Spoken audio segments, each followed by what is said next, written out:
Hello everyone, I'm Jasina Paris and I welcome you all to the discussion of 20 GK questions from CLAT Perspective.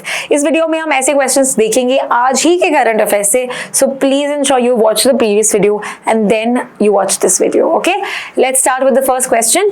First question is UN SDG goal on suicide reduction कितना है? Suicide reduction के लिए हम देखा है 33% को हमको reduce करना है और अभी के मुकाबले हमने कितना किया है 12%. Okay, that we have taken efforts and 12% reduction हुआ है, but 33% यहाँ पे reduction होना चाहिए. That is question option number D. Next question number 2 is World Mental Health Day कब मनाया जाता है? Now this is on October 10th. Remember April 7th is World Health Day and October 10th is Mental Health Day. ठीक है, तो ये दो days आपको याद रखना है. So answer to this question is October 10th.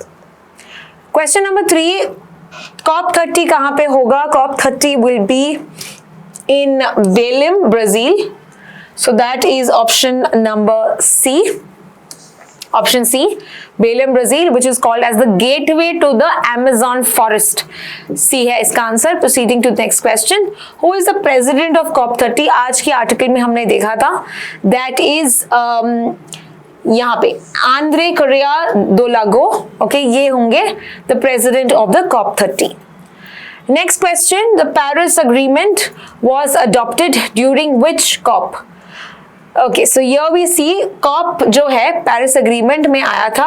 So this was an easy question, COP21, because option bracket में आपको दिख रहा है कि ये पेरिस में हुआ था. So yes, it was adopted in COP21 2015, जहाँ पे हमने कुछ टारगेट्स सेट किए थे.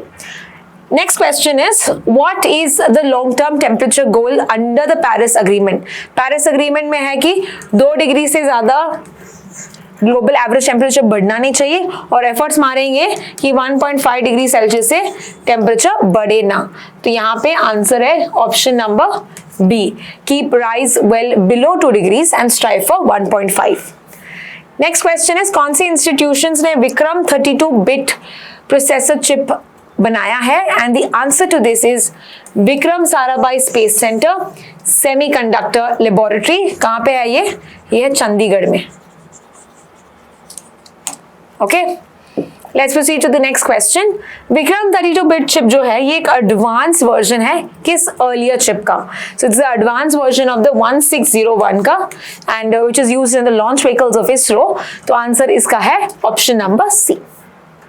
Next question is, according to Prime Minister Modi, semiconductor chips को क्या कहते हैं of the 21st century, like crude oil in the 20th century? The answer to this is digital diamonds.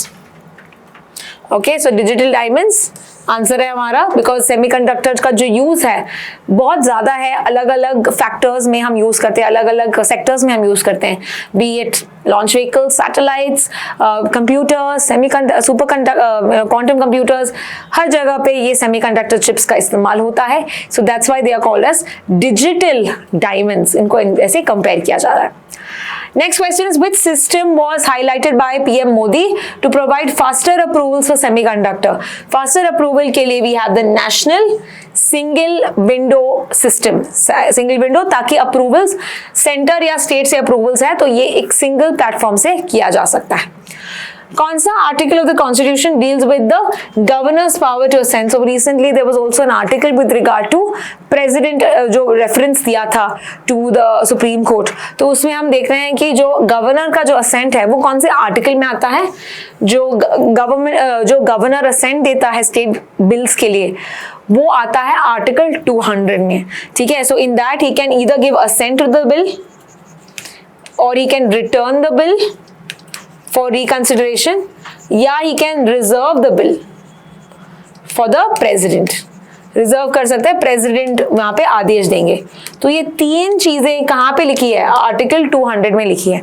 And recently supreme court ने guidelines भी दिए थे कि आपको 3 महीने के अंदर, okay, without of course the aid and advice, 3 महीने के अंदर आपको एक्ट करना है. अगर आपने 3 महीने के अंदर नहीं दिया, it will be deemed to be passed.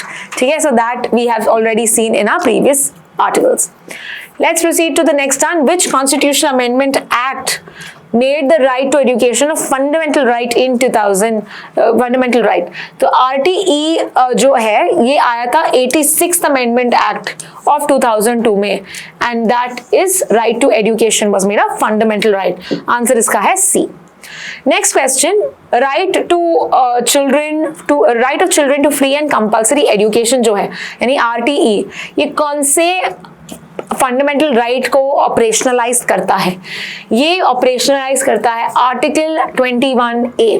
इसमें याद रखना 14 वाला था right to equality, equal protection before law, 30 आता है माइनॉरिटी से लेके, और article 19(1)G is talking about freedom of occupation. आप कौन सा ऑक्यूपेशन, आपकी मर्जी है जो भी आप ऑक्यूपेशन करना चाहते हो. So all of these are the answers. B is the answer for this question. Next is RTE में कौन से एज ग्रुप की बात करते हैं? For children in which age group? The answer to is this is 6 to 14 years. और जो below 6 years है, बिलो 6 ईयर्स में हम डीपीएसपी को में देखते हैं. So 6 to 14 is fundamental rights और फंडामेंटल ड्यूटीज में, and below 6 years is DPSP. Proceeding to the next article, under the RT Act, private unaided schools must reserve कितना परसेंटेज? आज के आर्टिकल में हमने देखा था कितना परसेंट उनको रिजर्व करना है. It is 25%, right? 25% to the disadvantaged sections. I think it was section 12, if I'm not mistaken, of the RT Act. तो आंसर इसका है D. Next question is 2025 year marks the dash anniversary of the diplomatic relations between India and Singapore. इसका answer है 60th. Okay, we have also seen कि उनके prime minister India में आ गए हैं कल, एंड वो इनॉग्रेट भी करेंगे the Bharat container port terminal in Mumbai. Let's proceed to the next article. Next question, कौन है currently the prime minister of Singapore? And the answer to this is Lawrence Wong. इसमें याद रखना ये जो है ये प्रेसिडेंट है. कौन है प्रेसिडेंट? थर्मन शानमुगारत्नम. ठीक है, तो answer of this particular question is Lawrence Wong. Next question, exercise मैत्री which began at the joint training node in Umrai, Meghalaya. ये कौन से दो कंट्रीज के बीच में है? It is between India and Thailand. ये 14th exercise है, 1st to the 14th of the month. Remember, so answer इसका है C. Next question, the joint military exercise युद्ध अभ्यास ये कौन से दो कंट्रीज के बीच में है? It is between India and the US. Okay, Alaska में ये हो रहा है 1st to the 14th of the month.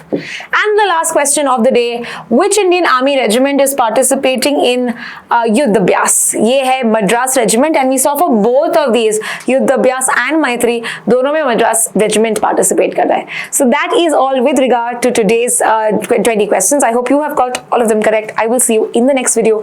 Thank you so much for watching.